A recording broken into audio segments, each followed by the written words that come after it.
Millions of animal and plant species of varying sizes and shapes inhabit the earth, and they all have one thing in common. They are all made up of cells, the fundamental unit of life in living organisms. Scientists didn't know about the existence of cells until the invention of the microscope. Anton van Leeuwenhoek, an amateur Dutch scientist, is credited as the first person to see and describe living cells. Later, Robert Brown expanded on Leeuwenhoek's studies and pointed to the presence of a cell nucleus. In 1838, German botanist Matthias Schleiden examined numerous plant species and concluded that plants have different types of cells which form plant tissues. A year later, Theodore Schwann, a British zoologist, examined different animal cells and discovered that the cells have a thin outer layer, which we now know as the cell or plasma membrane. He also studied plant cells and concluded that in addition to a cell membrane, plant cells also have a cell wall, a characteristic unique to plants. Schleiden and Schwann together formulated the cell theory, which stated that both plants and animals are made up of cells and their products such as proteins and lipids. However, the cell theory did not explain the formation of new cells, which was clarified by Rudolf Virchow in 1855. He coined the Latin phrase omnis cellula e cellula, which meant that new cells arise from pre-existing cells, and accordingly modified the cell theory, which now states that all living organisms are composed of cells and products of cells, and these cells arise from pre-existing cells. Cell research received a further boost with the invention of the electron microscope, as it enabled scientists to observe the structure of the cell. They observed that the structure of a cell varies in plants and animals. A plant cell, for instance, is surrounded by a distinct cell wall on the outside and a plasma membrane on the inside. Whereas an animal cell lacks a cell wall and has a plasma membrane instead that forms the outer cell boundary. Both animal and plant cells have a dense and spherical structure called the nucleus, which contains thread-like structures called chromosomes. Each chromosome is made of deoxyribonucleic acid or DNA, which stores the genetic information of the organism.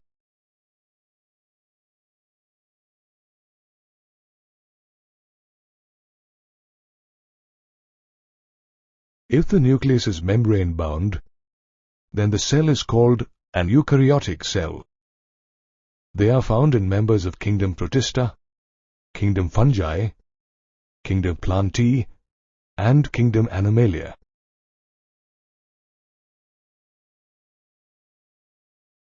On the other hand, cells without a membrane-bound nucleus are called prokaryotic cells, and members of kingdom Monera possess such cells. Both eukaryotic and prokaryotic cells are filled with cytoplasm, a semi-fluid matrix present inner to the cell membrane. However, in an eukaryotic cell, the cytoplasm does not include the nucleoplasm, the nucleus matrix filled with the contents of the nucleus. Cytoplasm is a hub of activities and chemical reactions, such as protein synthesis, that help the cell remain alive. Suspended inside the cytoplasm are distinct structures called organelles.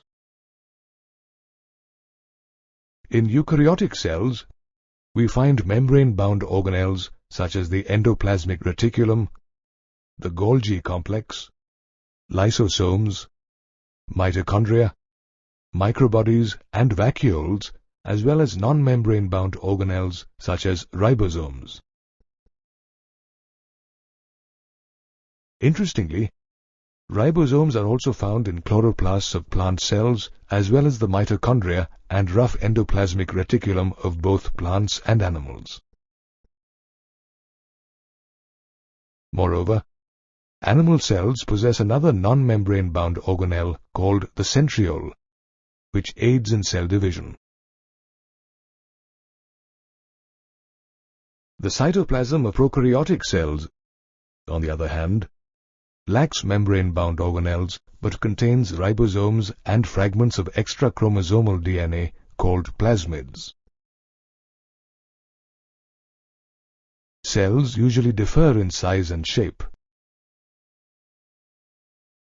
For instance, mycoplasma measure only 0.3 microns in length, whereas human red blood cells are about 7 microns in diameter and nerve cells measure around 4 to 100 microns.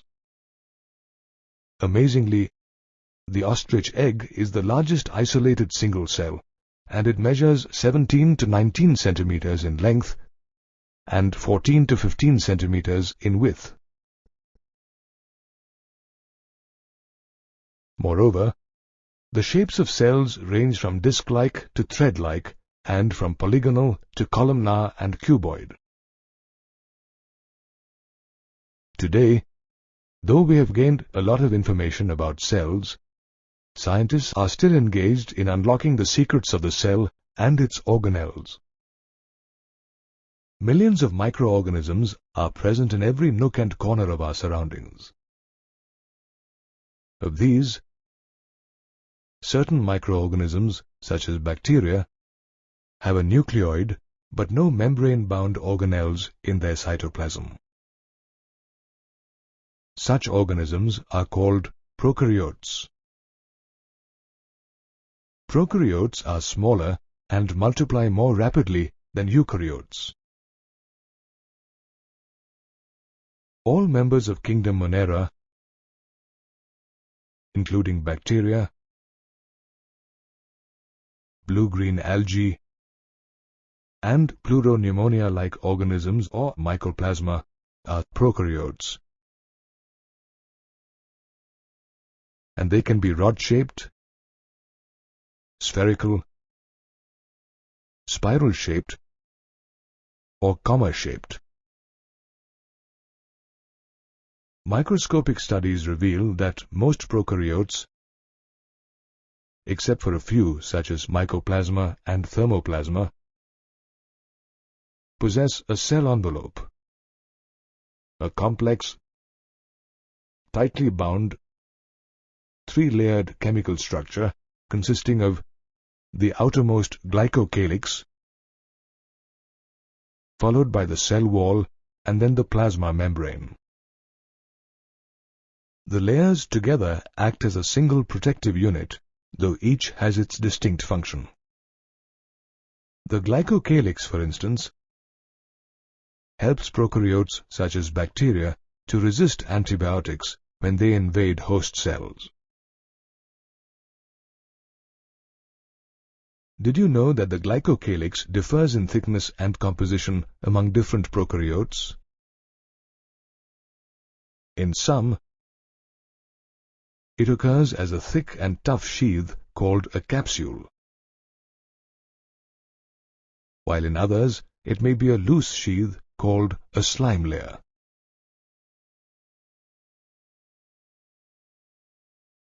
The glycocalyx is followed by a cell wall, which determines the shape of the cell and provides structural support, thereby preventing the cell from collapsing or bursting. Interestingly, the cell wall structure differs in different prokaryotes. In certain prokaryotes, such as Pseudomonas, the cell wall is composed of a thin inner layer of peptidoglycan and an outer membrane of lipopolysaccharide and lipoprotein. When such prokaryotes are subjected to the gram staining procedure, they do not take up the gram stain, but appear red or pink when counterstains such as safranine are added. Hence, they are called gram-negative bacteria.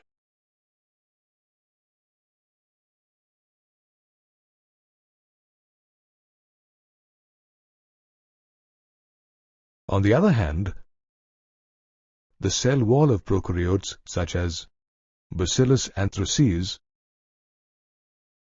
composed of a dense layer of peptidoglycan and teichoic acids,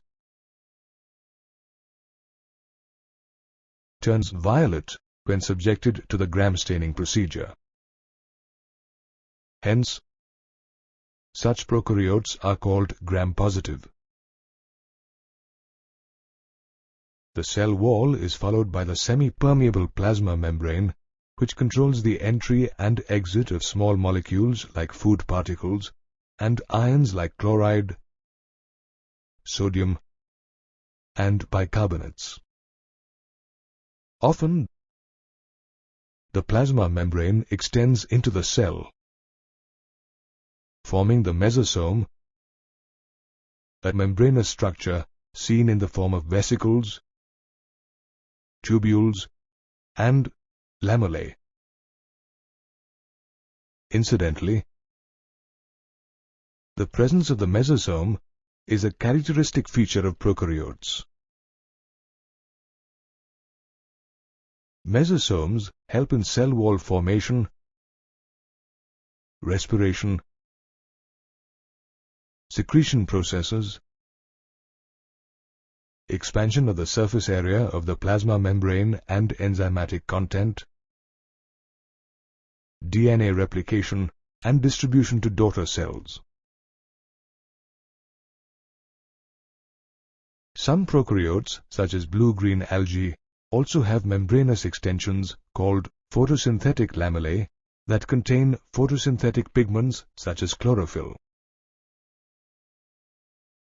Prokaryotes also have extensions from their cell walls. For instance, motile bacterial cells have a thin filamentous extension from their cell wall called a flagellum, which consists of a filament, hook, and a basal body, with the filament being the longest portion. Motile as well as non-motile prokaryotes also possess pili and fimbria, surface structures that attach the prokaryotes to rocks in streams and also to host tissues. While pili are elongated tubular structures made up of a special protein called pilin, fimbria are tiny bristle-like fibers sprouting out of the cell. However, these structures don't play any role in motility.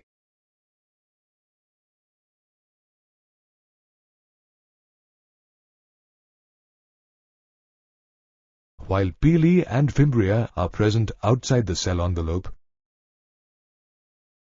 the inside is filled with cytoplasm that hosts the genomic DNA, a single chromosome made up of circular DNA. Many prokaryotes also have small circular DNA called plasmids outside their genomic DNA, which confer unique enotypic characteristics such as resistance to antibiotics. The cytoplasm also contains ribosomes measuring about 15 microns by 20 microns in size, and consisting of two subunits, 50S and 30S, which together form the 70S ribosome. Here, S, or Svedberg's unit, stands for the sedimentation coefficient. It indirectly is a measure of the density and size of ribosomes.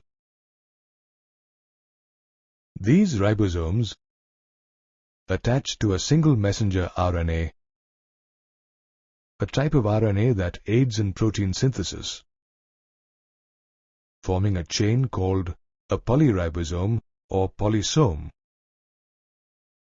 and ultimately translate messenger RNA into proteins.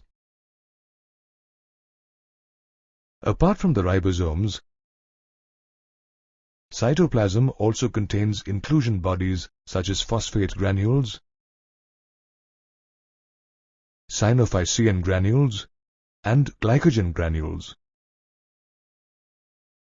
which are used for storing reserve materials. These bodies are not bounded by any membrane system and lie free in the cytoplasm. Certain prokaryotes such as blue-green, purple, and green photosynthetic bacteria also have other inclusion bodies such as gas vacuoles, which help them to float in water. Prokaryotes, thus, are primitive organisms that possess a simple cell structure. Yet, they are the only organisms to thrive in almost all habitats, including underground caves and deep oceans. Our Earth is home to diverse species of plants and animals. Yet, they all have a common structural unit: the eukaryotic cell, or a cell which possesses an organized nucleus surrounded by a nuclear envelope. This nucleus, containing chromosomes that carry the genetic code of the organism, is surrounded by cytoplasm, a semi-fluid matrix which makes up the volume of the cell. Present in the cytoplasm is the cytoskeleton, an elaborate network of filamentous, proteinaceous structures that gives the cell its characteristic shape, aids in intracellular transport, gives mechanical strength to the cell, and also helps in motility in case of motile cells. The cytoplasm also contains numerous single-membrane-bound minute vesicles called microbodies, which are filled with enzymes that aid in the synthesis of amino acids. Also embedded in the cytoplasm are several organelles or membrane-bound structures which lead to its extensive compartmentalization.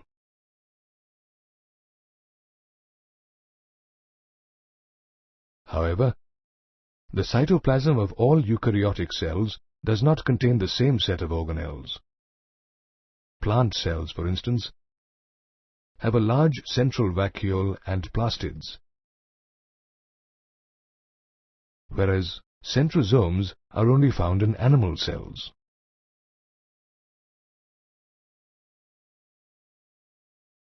The centrosome, surrounded by amorphous pericentriolar material, is made up of two cylindrical structures called centrioles that lie perpendicular to each other.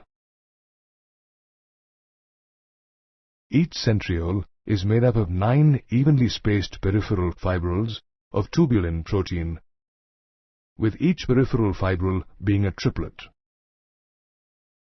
All adjacent triplets are linked to each other, forming a cartwheel-like structure.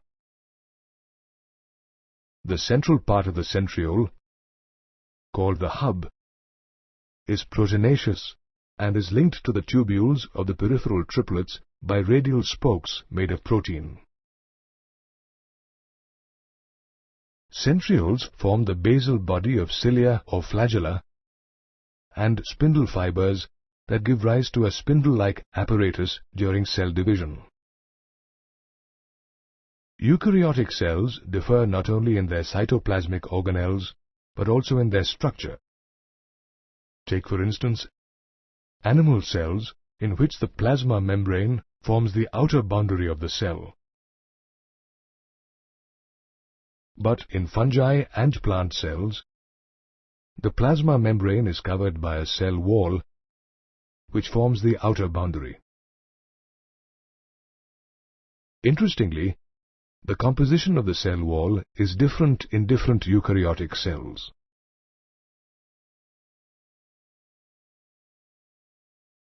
In algae, the cell wall is made up of cellulose, mannans, galactans, and calcium carbonate, whereas in fungi, it is made up of chitin and glucans. On the other hand, a plant cell wall is made up of cellulose, hemicellulose, pectins, and proteins, consists of 3 layers: the middle lamella, primary wall, and secondary wall. The middle lamella, mainly made of calcium pectate, lies between neighboring cells and glues the cells together. The primary wall is the first formed wall that develops when the cell is growing. It is thin, elastic, and extensible. However, its growth capability diminishes as the cell matures. The secondary cell wall develops after the cell has matured. It is formed on the inner side of the cell and faces the plasma membrane. Interestingly, the secondary cell wall and lamellae do not occur as continuous layers, as they are interrupted by plasmodesmata, fine strands of cytoplasm that facilitate the transportation of materials between different cells in a plant.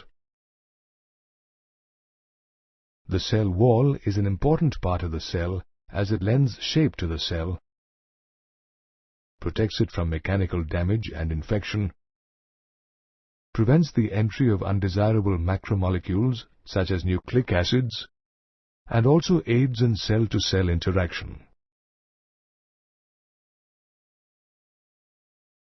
Though a cell wall may be present or absent in different types of eukaryotic cells, these cells are the basic unit of life in many organisms, including plants and animals. The cell, the basic unit of life in all organisms, has several organelles embedded in its cytoplasm. These organelles are surrounded by a thin membrane called the plasma membrane, which not only separates the extracellular environment from the cytoplasm, but also gives shape to the cell. Before the advent of the electron microscope, scientists conducted chemical studies on the cell membrane and deduced that it is composed of lipids that mainly consist of phosphoglycerides. These lipids are arranged in a bilayer with the polar hydrophilic head of both layers pointing outward towards the aqueous environment, and the nonpolar hydrophobic tail made of saturated hydrocarbons pointing inward. Such an arrangement not only protects the tail from the aqueous environment, it also prevents polar molecules such as nucleic acids, proteins, and ions from diffusing through it. Later, biochemical investigations revealed that apart from lipids, proteins and carbohydrates too are a part of the cell membrane. Moreover, the proteins are arranged in 2 forms, peripheral and intrinsic. Peripheral proteins lie on the surface of the membrane and can be easily removed by physical methods. On the other hand, intrinsic proteins are totally or partially embedded in the bilayer and can be removed only after disrupting the entire membrane. Scientists also deduced that the ratio of proteins to lipids varies greatly between different types of cells.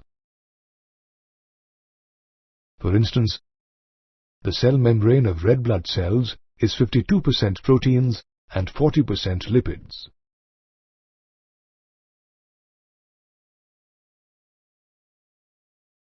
The advent of the electron microscope helped scientists better understand the structure of the cell membrane, and finally in 1972, Singer and Nicholson put forth the fluid mosaic model, which was widely accepted by the scientific community.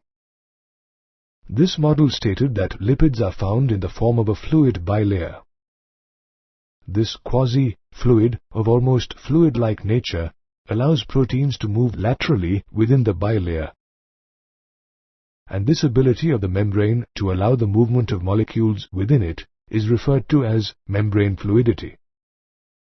The fluid nature of the membrane also allows the cell to perform important functions such as cell growth, the formation of intercellular junctions, secretion, and cell division. All these functions require flexibility in the membrane. For instance, during cell growth and cell division, the membrane has to extend. The cell membrane also guards the entry and exit of different molecules and ions in and out of the cell. However, the cell membrane is selectively permeable, which means the lipid bilayer allows only certain small non-polar substances such as oxygen and carbon dioxide molecules to pass freely through it, while selectively permitting ions and other polar molecules, including water, to pass through it with the aid of membrane proteins. The transport of these ions and molecules takes place either through passive transport or through active transport. In passive transport, substances require no metabolic energy to move across the membrane. Passive transport occurs either through diffusion or osmosis.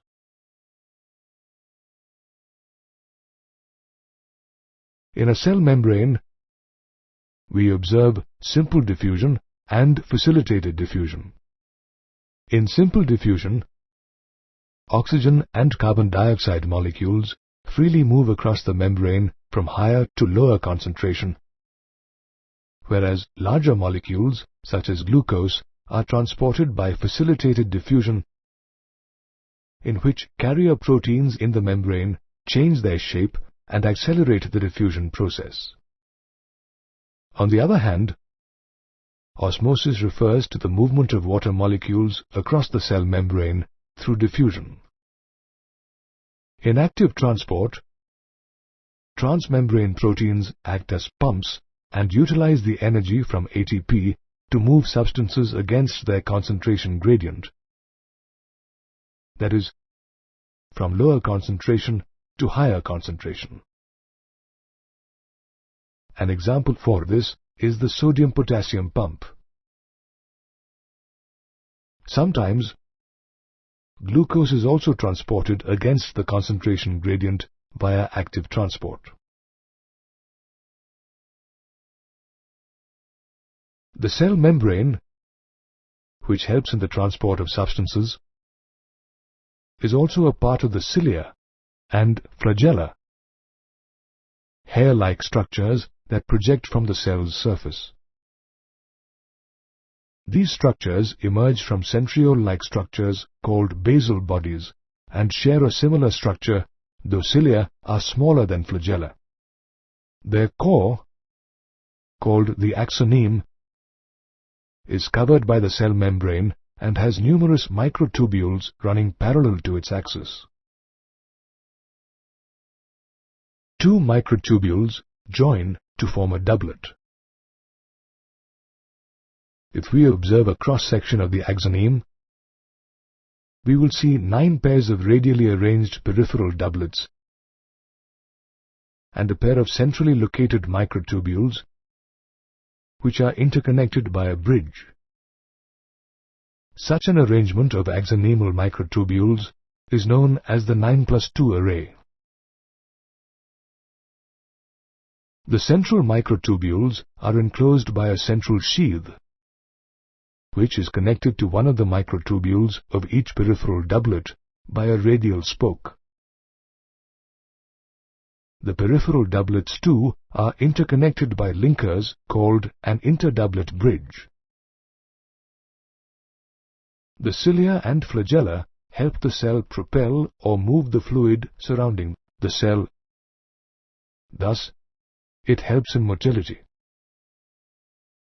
Thus, cilia and flagella help cells in motility, while the cell membrane gives shape to the cell, separates the intracellular components from the extracellular matrix, and also plays an important role in the transport of substances across the cell.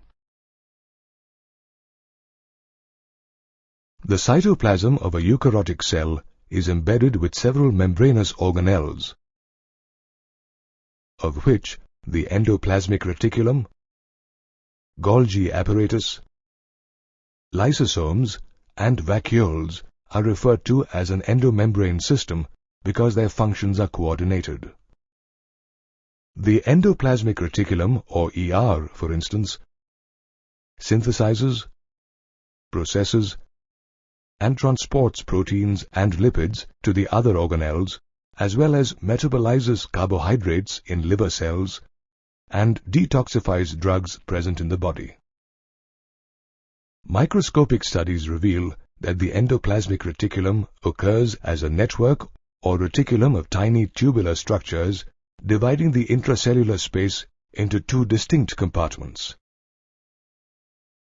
The luminal compartment, which consists of the space within the folds of the endoplasmic reticulum, and the extraluminal compartment, which consists of the cytoplasm that lies outside the folds.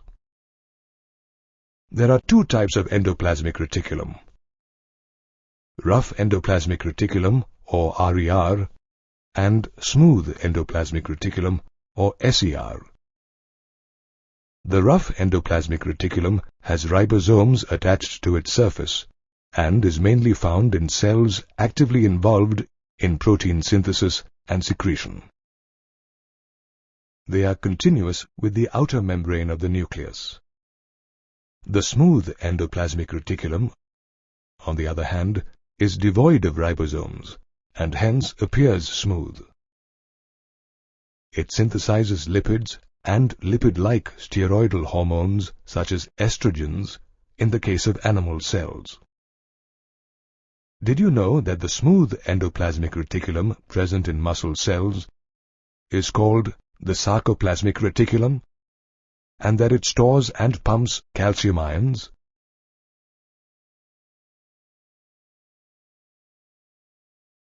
Apart from the endoplasmic reticulum, the endomembrane system also consists of the Golgi apparatus.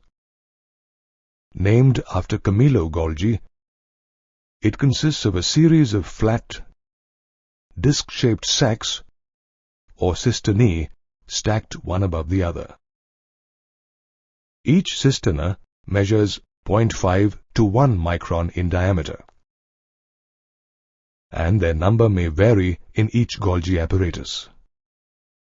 The cisternae, concentrically arranged near the nucleus, have two distinct faces: the convex-shaped cis, or the forming face that faces the nuclear envelope, and the concave-shaped trans, or the maturing face that lies opposite the nuclear envelope.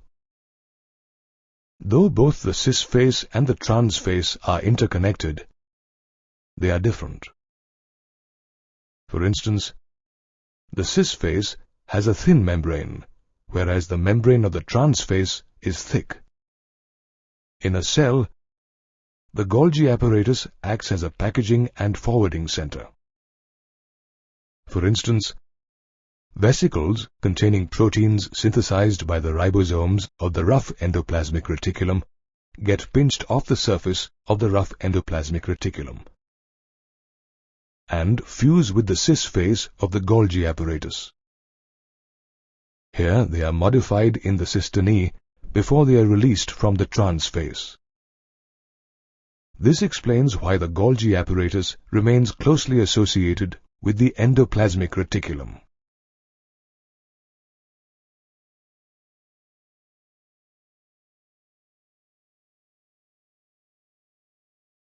In addition to being a packaging and forwarding center, the Golgi apparatus is an important site for the formation of glycoproteins and glycolipids that form a part of the plasma membrane. Lysosomes, another member of the endomembrane system, are single-membrane vesicular structures formed during the packaging process in the Golgi apparatus. They contain hydrolytic enzymes such as lipases, proteases, and carbohydrases that digest lipids, proteins, and carbohydrates, and also nucleic acids. Apart from lysosomes, the endomembrane system also comprises vacuoles, enveloped in a membrane called tonoplast. A vacuole contains water, sap, excretory products, and other materials not useful for the cell. The tonoplast of vacuoles in plant cells aids in the transportation of a number of ions and other materials against their concentration gradients into the vacuole, which is one of the reasons for the higher concentration of ions in the vacuole. In plant cells, vacuoles can make up 90% of the volume of the cell. These vacuoles also perform different functions. For instance, in amoeba, the contractile vacuole helps the organism excrete waste products and also in osmoregulation. On the other hand, in protists, food vacuoles formed by engulfing food particles provide nutrition to the organism. All the organelles of the endomembrane system work in a coordinated manner and play a vital role in biosynthesis, processing, packaging, transport, and secretion of proteins and lipids, as well as in storage and digestion of wastes. In 1953, George Pallard was observing a cell under an electron microscope when he noticed a few dense particles in the cytoplasm of the cell. Today, we know these particles as ribosomes. These granular and non-membrane bound structures, composed of ribosomal RNA and proteins, are found in both prokaryotic and eukaryotic cells.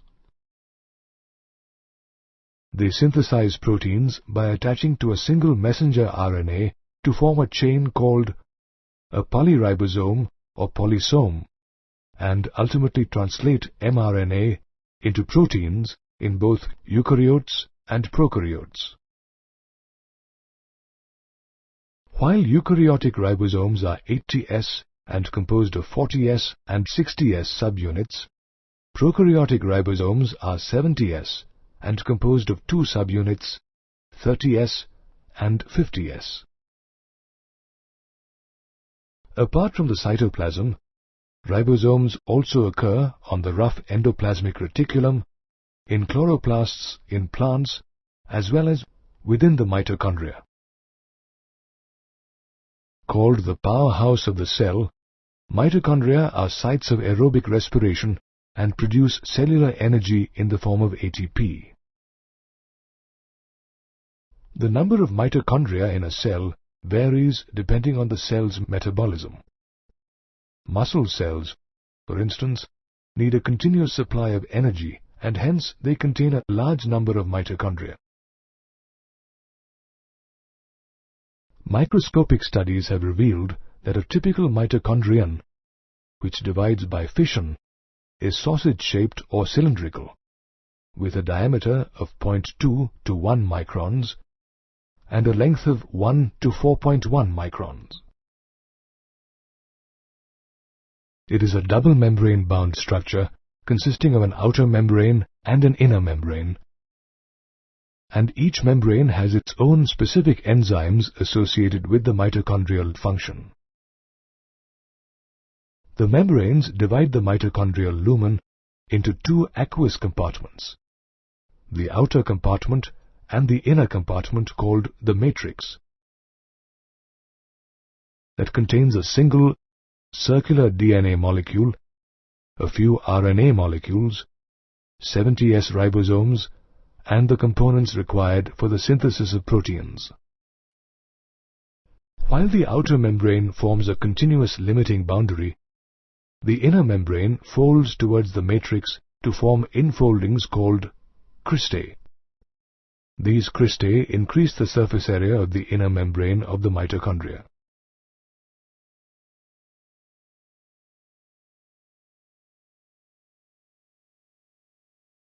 Apart from ribosomes and mitochondria, plastids are also one of the most important cytoplasmic organelles in plants.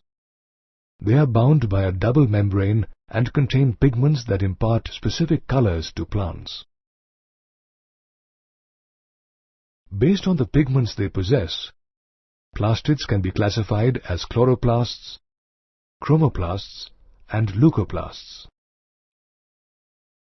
Chloroplasts contain chlorophyll and carotenoid pigments that capture light energy needed for photosynthesis. Moreover, chlorophyll also imparts a green color to the leaves. Found mostly in the mesophyll cells of the leaves, chloroplasts have a length of 5 to 10 millimeters and a width of 2 to 4 millimeters. A cell can contain a single chloroplast, as seen in Chlamydomonas, or multiple chloroplasts, as seen in a green alga cell. Morphological studies about chloroplast reveal that they possess an outer membrane and an inner membrane, with the inner membrane being less permeable than the outer membrane. Stroma, the space enclosed by the inner membrane, contains double-stranded circular DNA molecules, 70S ribosomes, and enzymes required for the synthesis of carbohydrates and proteins. Stroma also contains thylakoids, flattened membranous sacs containing chlorophyll pigment in their lumen, the space enclosed by the thylakoid membranes. Around 20 to 50 thylakoids are stacked like piles of coins, forming grana or intergranal thylakoids. The thylakoids of different grana are connected to each other by flat membranous tubules called stroma lamellae. Did you know that chloroplasts as well as mitochondria are known as semi-autonomous organelles as they possess their own DNA? Chromoplasts, another type of plastids found in plant cells, contain fat-soluble carotenoid pigments such as carotene and xanthophylls that give red, yellow, and orange color to plant parts. The third type of plastids, leucoplasts, are colorless plastids that store nutrients such as carbohydrates and fats. Based on the type of nutrient stored, leucoplasts can be classified as amyloplasts, eleoplasts, and aleuroplasts. While amyloplasts store carbohydrates such as starch in potato, eleoplasts store oils and fats. On the other hand, aleuroplasts, which are usually found in food grains, store proteins. The various plastids found in plants not only impart color to the plants, but also store nutrients and play a role in photosynthesis. Thus we find that ribosomes, mitochondria, and plastids are important organelles taking part in vital functions of the cell, such as protein synthesis, respiration, and photosynthesis. Of the various organelles found in a cell, the nucleus occupies a place of prime importance as it is the control center that regulates metabolic activities which keep a cell alive. Most eukaryotic cells possess a single nucleus. However, we do find cells with multiple nuclei as well as cells without a nucleus. Described by Robert Brown in 1831, the nucleus was one of the earliest organelles that scientists became aware of. The advent of the electron microscope enabled scientists to become aware of the various components of a nucleus. For instance, scientists observed that the nucleus is surrounded by a nuclear envelope or nuclear membrane that acts as a barrier between the contents of the nucleus and the other organelles present in the cytoplasm. The nuclear envelope consists of the outer membrane and inner membrane, which run parallel to each other and are separated by the perinuclear space. The outer membrane of the nuclear envelope is connected with the endoplasmic reticulum and also bears ribosomes on it. At a number of places, the two membranes fuse and give rise to minute pores called nuclear pores. These pores allow two-way movement of RNA and protein molecules between the nucleus and the cytoplasm. Present inside the nuclear envelope is the nucleoplasm or the nuclear matrix that contains a spherical structure called the nucleolus. The nucleolus lacks a membrane which makes its content continuous with the nucleoplasm. The nucleolus is a major site for active ribosomal RNA synthesis, and hence cells that are active in protein synthesis have larger and numerous nucleoli. Apart from the nucleolus, the nucleoplasm also contains chromatin, a network of highly extended and elaborate nucleoprotein fibers that mainly consists of DNA and histone proteins, though non-histone proteins are also associated with it.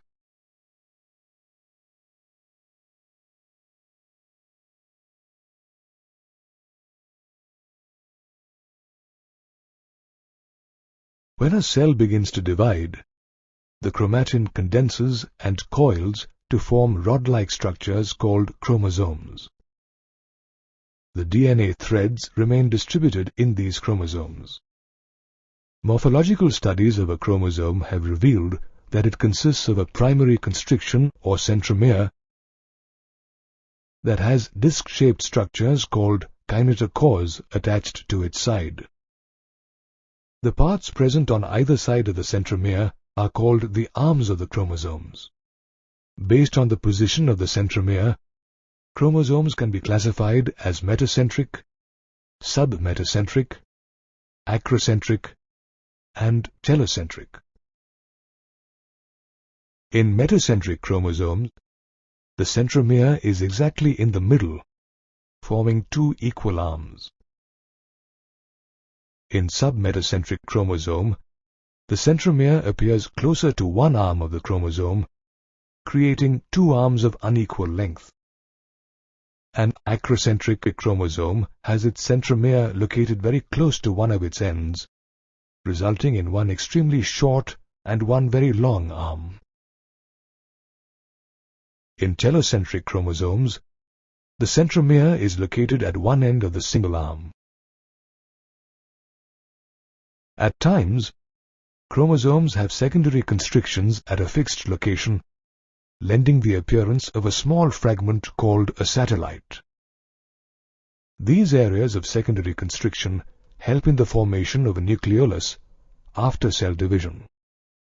Chromosomes are an important part of the nucleus as they contain the genetic code of an organism. Thus, we have seen that the nucleus, along with its components, is an important organelle as it not only coordinates the functioning of the cell but also plays a vital role in cell division.